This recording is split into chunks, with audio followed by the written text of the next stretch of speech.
Or, konti pa. Okay na? Parang pasigaw pa ako niyan. Okay. Nilakas mo tayo. Okay.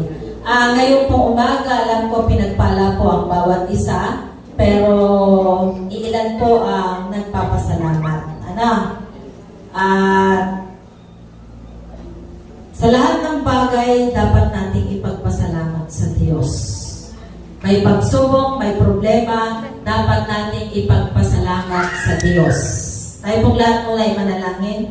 Dakilang Diyos na makapangyarihan, marami pong salamat sa kabutihan mo sa buhay ng bawat isa ngayon. Na nandito po kami sa bahay-sambahan, able kami magpuri at sumamba sa iyo, maluwalhati ka. At wala kami, Panginoon, doon sa hindi kaaya-ayang sitwasyon ng buhay. Kaya kami nagpapasalamat, O Diyos, napakabuti mo sa buhay ng aming mga kapatiran ngayong umaga. At dalangin namin, huwag mong hayaan na umuwi sila na hindi nakamtan ang pagpapala na nagmumula sa iyo at hayaan mo ang banal na Espiritu ang siyang magministeryo sa kanilang mga buhay sa oras na ito, O Diyos, sa pangalan ni Jesus. Amen.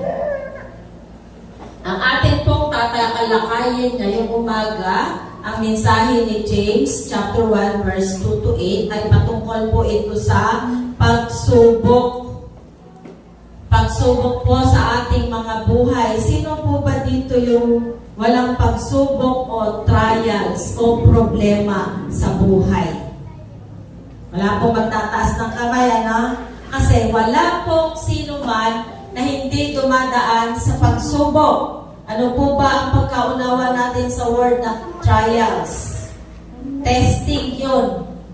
Sa school, kailangan may exam para malaman natin kung nag-aaral ba talaga ang mga estudyante na ito o may natututunan talaga ang mga estudyante na to. Kaya may first, may prelim, may midterm, at may finals. Doon sa una, medyo hindi pa masyadong malalim ang exam.